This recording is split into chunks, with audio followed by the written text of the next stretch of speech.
Hello friends. Last video में हमने बात की थी लेजिस्लेचर के बारे में और इंडियन लेजिस्लेचर में जैसे पार्लियामेंट बाई कैमरल दोनों हाउसेस लोकसभा राज्यसभा। इस वीडियो में हम बात करेंगे पार्लियामेंट करती क्या है, what does the parliament do. देखिए, अगर हम फंक्शंस की बात करें तो पार्लियामेंट क्योंकि हमारी लेजिस्लेचर का नाम है तो लेजिस्लेचर का सबसे इंपॉर्टेंट और प्राइम फंक्शन होता है law making. But other than law making there are different function which are performed by the legislature. Let's talk about them.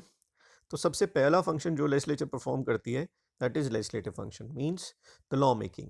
The parliament enacts legislations for the country despite being the chief law making body. The parliament often merely approves legislation. Law making body होती है लेकिन ज़्यादातर जो है वो law approve करती है, क्योंकि जो एक्चुअल लॉ मेकिंग होती है उसके जो ड्राफ्ट होते हैं वो कौन प्रिपेयर करता है? Bureaucracy under the supervision of the concern ministers. And जो उसका सब्सटेंस है बिल का और क्या उसमें मैटर होगा, कब टाइमिंग, कब उसको इंट्रोड्यूस किया जाएगा, that is also decided by the cabinet. And no major bill is introduce in the parliament without the approval of the cabinet.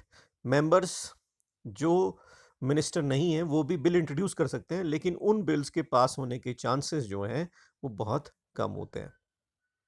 तो ये बात हो गई आपकी लेजिस्लेटिव फंक्शंस की। आगे अगर हम बात करें तो आगे हमारा फंक्शन आ जाता है, दूसरा फंक्शन जो मेजर फंक्शन लेजिस्लेचर परफॉर्म करती है that is control of executive and ensuring accountability. Legislature एक चेक रखती है on the working of the executive कि एग्जीक्यूटिव कैसे काम कर रही है। जो भी वो काम करते हैं उसकी अकाउंटेबिलिटी, उसकी जवाबदेही जो उनकी है वो पार्लियामेंट में होती है। वो हर बात पे उनको जो भी वो काम करते हैं वो acts, missions, commissions, expenditure, everything, उसका सारे का सारा हिसाब किताब उनको लेजिस्लेचर में देना पड़ता है। और सबसे बड़ा टूल जो होता है वो नो कॉन्फिडेंस मोशन होता है। अगर ऐसा लगता है लेजिस्लेचर को कि एग्जीक्यूटिव अपना काम ठीक से नहीं कर रही तो नो कॉन्फिडेंस मोशन पास करके उसको before the expiry of the term हटाया जा सकता है। फिर बात आ गई फाइनेंशियल फंक्शंस की। तो फाइनेंशियल फंक्शंस के बारे में अगर हम बात करें तो गवर्नमेंट बहुत ज़्यादा पैसा खर्चती है बहुत सारे मैटर्स पे। और where does this money come from, आता कहाँ से है ये पैसा? ठीक है, तो every government raise resources from taxation. हमारे पास जो गवर्नमेंट है, गवर्नमेंट के पास सारा जो पैसा है वो आता है टैक्सेस से, जो हमारे ऊपर टैक्सेस इम्पोज होते हैं, जिसमें इनकम टैक्स हो गया, जिसमें आपका सेल्स टैक्स हो गया, है ना, ये सारे टैक्सेस जो हैं उनसे आता है। तो how in democracy legislature control taxation.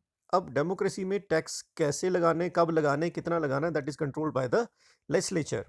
And if the government of India proposes to introduce a new tax, it has to get the approval of the Lok Sabha. अगर गवर्नमेंट कोई नया टैक्स लगाना चाहती है इंडिया में तो उसको approval लेनी पड़ेगी लोकसभा की, तभी वो लगा सकते हैं। जैसे जीएसटी लगाना था तो भी वो उसकी अप्रूवल उसको लेनी पड़ेगी लोकसभा की। Financial powers of the parliament involves grant of resources also, resources को ग्रांट करना टू इम्प्लीमेंट्स प्रोग्राम्स। जो हमने अलग गवर्नमेंट अलग अलग प्रोग्राम बनाती है उस पर पैसा कहाँ कब कितना खर्चा जाना है उसके लिए भी ग्रांट्स जो है वो पार्लियामेंट से लेनी पड़ेगी। The government has to give an account to the legislature about the money it has spent. जो पैसा उन्होंने खर्चा, सरकार ने खर्चा, उसका भी सारा हिसाब किताब जो है वो लेजिस्लेचर में देना पड़ेगा। और legislature also ensures that the government does not misspend or overspend. पैसे का गलत इस्तेमाल ना हो और ज़्यादा ना खर्चा जाए, ये भी ख्याल रखती है हमारी legislature. So this is done through कैसे? बजट और एनुअल फाइनेंशियल स्टेटमेंट से ये किया जाता है। आपने सुना होगा कि बजट सेशन हो रहा है, बजट पेश करेंगे, तो वो बजट होता है कि आने वाले साल में गवर्नमेंट क्या प्लान कर रही है, कहाँ खर्चा करने को प्लान कर रही है, और पिछले साल जो पैसा खर्चा गया वो कहाँ खर्चा गया, वो सब इसमें होता है। फिर एक और फंक्शन जो है वो लेजिस्लेचर का, दैट इज रिप्रेजेंटेशन। पार्लियामेंट जो है वो सबसे ज़्यादा डेमोक्रेटिक और सबसे ज़्यादा रिप्रेजेंटेटिव बॉडी होती है तीनों ऑर्गन्स ऑफ द गवर्नमेंट में, क्योंकि it gives representation to people from different region, social, economic और रिलीजियस बैकग्राउंड्स, है ना। अलग अलग धर्म, जाति, संप्रदाय के लोग जो हैं वो इसमें मेंबर रिप्रेजेंटेटिव बन के आते हैं लोगों के। तो एक रिप्रेजेंटेटिव बॉडी होती है, रिप्रेजेंटेशन देती है। फिर एक डिबेटिंग फोरम है, अगला फंक्शन है डिबेटिंग फंक्शंस। जितने भी इश्यूज कंट्री को कन्फ्रंट करते हैं, कंट्री के सामने हैं, चाहे वो पॉवर्टी है, चाहे वो आज का सिचुएशन है, कोविड-19 जैसी सिचुएशन है, या चाइना का intrusion into the territory of India, इन सारे के सारे मैटर्स पे जो सबसे ज़्यादा डिबेट्स और डिस्कशंस होती हैं वो पार्लियामेंट में ही होती है। This makes it possible for the parliament to analyze any और every issue that faces the nation. फिर आ जाइए आप कॉन्स्टिट्यूएंट फंक्शन पे। कॉन्स्टिट्यूएंट फंक्शन का मतलब है पार्लियामेंट के पास ये पावर है कि अगर कॉन्स्टिट्यूशन में कोई चेंज लाना है, कॉन्स्टिट्यूशन में कोई अमेंडमेंट करनी है, तो वो अमेंडमेंट भी जो है वो पार्लियामेंट ही करेगी। The constitute power of both the houses of the are similar, all constitutional amendment have to be approved by special majority. Article 368 हमने पहले डिस्कस भी किया था। हमारे आर्टिकल 368 में अमेंडिंग प्रोसीजर है और उसमें special majority of both the houses से हम कॉन्स्टिट्यूशन को अमेंड कर सकते हैं। ठीक है, तो और स्पेशल मेजोरिटी भी हम एक वीडियो में पहले डिस्कस कर चुके हैं जो स्पेसिफिकली स्पेशल मेजोरिटी पे बनाया गया था, उसको आप देख सकते हैं। फिर आ गया आपका इलेक्टोरल फंक्शन। इलेक्टोरल फंक्शन में आ गया कुछ इलेक्शंस टेक प्लेस करते हैं पार्लियामेंट में, जिसमें election of the president, vice president, speaker of the Lok Sabha, deputy speaker of the Lok Sabha and deputy chairman of Rajya Sabha. इनके सारे के सारे इलेक्शन जो है वो पार्लियामेंट में ही होते हैं। एंड फाइनली जुडिशियल फंक्शंस, अगर कभी प्रेसिडेंट, वाइस प्रेसिडेंट या जजेस of the high court and supreme court को टाइम से पहले हटाना है और वो अपनी पावर का मिसयूज कर रहे हैं, तो ऐसे में उनकी जो इम्पीचमेंट प्रोसीडिंग्स हैं वो भी पार्लियामेंट में ही होती हैं। तो हम कह सकते हैं कि हमारी जो लेजिस्लेचर है वो लेजिस्लेटिव फंक्शन के साथ साथ और बहुत सारे फंक्शंस परफॉर्म करती है। अब अगर हम बात करें हम कि लेजिस्लेचर में हमने बात की थी 2 हाउसेज हैं, उसमें से लोकसभा ज़्यादा पावरफुल है और राज्यसभा कम।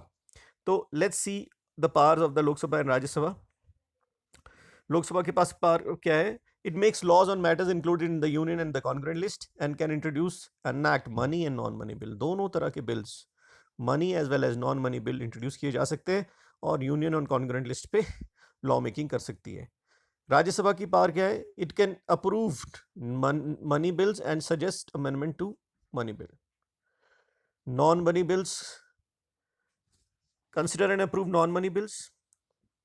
जो नॉन मनी बिल्स हैं उनको कंसिडर और अप्रूव कर सकती है, और अगर मनी बिल में कोई अमेंडमेंट है तो उसको सजेस्ट कर सकती है। पर money bills can not be introduced in Rajya Sabha. ठीक है, वो सिर्फ और सिर्फ लोकसभा में ही इंट्रोड्यूस किए जा सकते हैं, बट नॉन मनी बिल कहीं पर भी, दोनों में से कहीं पर भी इंट्रोड्यूस किए जा सकते हैं।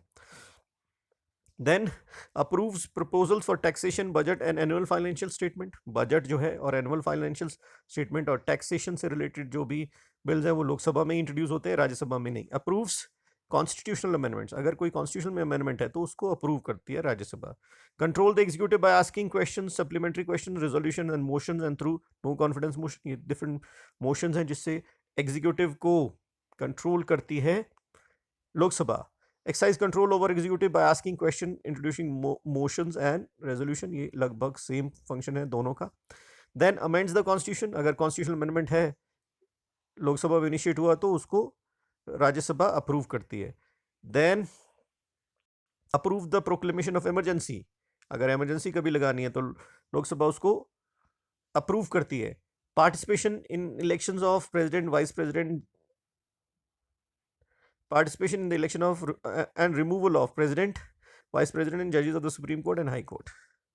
इलेक्शंस में पार्टिसिपेट करती है राज्यसभा प्रेसिडेंट, वाइस प्रेसिडेंट के, बट अगर रिमूवल की बात आए तो अगर इनको रिमूवल करना है तो प्रेसिडेंट, वाइस प्रेसिडेंट और सुप्रीम कोर्ट और हाई कोर्ट के जजेस की रिमूवल में भी पार्टिसिपेट करती है, क्योंकि इनका इलेक्शन नहीं होता, इसलिए मैंने इसको एक्सप्लेन किया आपके लिए। It can alone initiate the procedure for removal of vice president. Vice president के रिमूवल के लिए सिर्फ राज्यसभा ही इनिशिएट कर सकती है। Then elect the president and vice president and remove judges of the Supreme Court and High Court. Same function है almost दोनों का. Then establishes committees and commissions and consider their reports. अलग अलग काम करने के लिए committees और commissions appoint कर सकती है और उनकी reports को consider करती है. Then can give the union parliament powers to make laws on matters including the seat list. ये एक ऐसा function है जो सिर्फ राज्यसभा के पास है, लोकसभा के पास नहीं। अगर यूनियन पार्लियामेंट को कभी स्टेट लिस्ट में से किसी फंक्शन पे लॉ मेकिंग करना है तो ये पावर सिर्फ राज्यसभा के पास है, नॉट विद लोकसभा, राइट। तो स्पेशल पावर्स की अगर हम बात करें, जैसे मैंने आपको बात कही कि Rajya Sabha is comparatively a weaker house than the Lok Sabha, क्योंकि money bills are always introduced in the Lok Sabha और not in Rajya Sabha, right. Union parliament wishes to remove a matter, ये बात मैंने आपको बताई कि अगर कभी स्टेट लिस्ट में से कोई फंक्शन हटाना है और उसको यूनियन लिस्ट या कॉन्करेंट लिस्ट में डालना है तो ये सिर्फ राज्यसभा में हो सकता है। Approval of the Rajya Sabha is necessary, right, because reason क्योंकि Rajya Sabha is the house of the states. Power exercise only by the Lok Sabha, जो लोकसभा सिर्फ इंट्रोड्यूस करती है.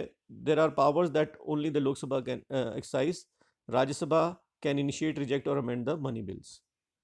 जैसे हमने बात की थी कि मनी बिल्स को राज्यसभा इनिशिएट नहीं कर सकती, बट रिजेक्ट भी नहीं कर सकती और अमेंड भी नहीं कर सकती. सिर्फ रिकमेंडेशंस दे सकती है कि क्या उसमें चेंज करना है. ऐसा क्यों है? ऐसा इसलिए है because Rajya Sabha is an indirectly elected house जिसमें कि एमएलएज होते हैं, और लोकसभा एक डायरेक्टली इलेक्टेड हाउस है जिसमें कि लोगों के सीधे सीधे रिप्रेजेंटेटिव इलेक्टेड होते हैं. तो लोकसभा को हमारे कॉन्स्टिट्यूशन ने ज़्यादा पावरफुल बनाया है. In other spheres including passing of non-money bills, constitutional amendment, impeachment, and president removing the vice president and powers of the Lok Sabha and Rajya Sabha are co-equal. बाकी इन सब मैटर्स में आप कह सकते हो कि दोनों की जो पावर्स हैं वो बराबर है. राइट. अब how does the parliament make laws? तो इस टॉपिक के बारे में अगर मैं आपसे बात करूं, इसके लिए एक अलग से एक वीडियो ऑलरेडी अपलोडेड है चैनल पे, जिसमें ये कहा गया है कि 3 reading stages of the bill के 3 रीडिंग स्टेजेस से बिल गुजरता है. बड़ा इलेबोरेटेड वीडियो है specifically 3 reading stages of the bill के ऊपर. लेकिन इसमें मैं शॉर्टली जो आपका ये एक फ्लो चार्ट है, एक माइंड मैप जिसको आप कह सकते हैं, इसमें जिस तरह से एक्सप्लेन किया गया है मैं उसको आपको एक्सप्लेन करता हूँ ब्रीफली कि किस तरह से बिल लॉ बनता है. देखिए, सबसे पहले क्या होता है, एक बिल या ड्राफ्ट बनाया जाता है. जो लॉ बनाना है उसका, उस बिल को इंट्रोड्यूस किया जाता है इन इधर house of the, in case of non money bill. अगर वो नॉन मनी बिल है तो दोनों में से किसी भी हाउस में उसको इंट्रोड्यूस किया जा सकता है. मनी बिल है तो ओनली इन लोकसभा, और नॉन मनी बिल है तो कहीं पर भी एनीवेयर वो उसको इंट्रोड्यूस किया जा सकता है. तो इंट्रोडक्शन के बाद bill is sent to the committee और discussed in the house itself. अब बिल को या तो कमेटी, किसी सिलेक्ट कमेटी को भेजा जाता है एक्सपर्ट ओपिनियन के लिए, या फिर उसको हाउस में सीधा सीधा डिस्कस किया जाता है. हाउस में डिस्कस होने के बाद, या अगर कमेटी को भेजा गया है तो कमेटी क्या करती है, अपनी रिपोर्ट देती है, और रिपोर्ट आने के बाद द हाउस में और may not accept the report. House के पास डिस्कस किया जाता है, हाउस उसको कमेटी की रिपोर्ट को एक्सेप्ट करता है या रिजेक्ट करता है. उसके बाद detailed discussion in the house में डिटेल्ड डिस्कशन होती है ऑन द बिल. अब डिस्कशन होने के बाद बिल इज एक्सेप्टेड और रिजेक्टेड, या तो इसे एक्सेप्ट कर लिया जाता है अगर, या रिजेक्ट कर लिया जाता है. और अगर एक्सेप्ट कर लिया है then it is sent to the other house, दूसरे हाउस में इसको भेज दिया जाता है. I am changing colour so that you can understand कि कहाँ से दूसरे हाउस की जर्नी शुरू हुई. ठीक है, दूसरे हाउस को भेज दिया. अदर हाउस अप्रूव्स और गिव रिकमेंडेशन. अब उसके अदर हाउस जो है वो या तो उसको अप्रूव करता है या रिकमेंडेशन देता है, और अगर रिकमेंडेशन देता है तो फिर यहाँ से बिल वापस चला जाएगा फर्स्ट हाउस में और उन रिकमेंडेशंस को लेकर. और अगर रिकमेंडेशन नहीं दिया, अप्रूव कर दिया, तो बिल आगे चले जाएगा प्रेसिडेंट के पास, और प्रेसिडेंट ने अगर उसको अपनी अप्रूवल दे दी तो वो लॉ बन जाएगा. अब यहाँ पे अगर अदर हाउस ने जो है वो अपनी रिकमेंडेशंस देने से पहले जॉइंट सेशन के लिए बोला, तो उसमें दोनों हाउसेज इकट्ठे बैठेंगे, है ना. दोनों हाउस बैठेंगे, डिस्कशन होगी, और फिर डिसाइड होगा कि उस बिल का क्या करना है. राइट.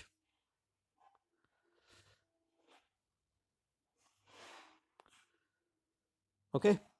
और जॉइंट सेशन की जो भी पार्लियामेंट की डिस्कशन है, उसके बाद बिल को अगर उसको एक्सेप्ट कर लिया जाता है दोनों हाउसेस से, तो प्रेसिडेंट के पास जाएगा. प्रेसिडेंट ने साइन किया तो it becomes a law. Right. So this is the journey of a bill from being a bill to be a law.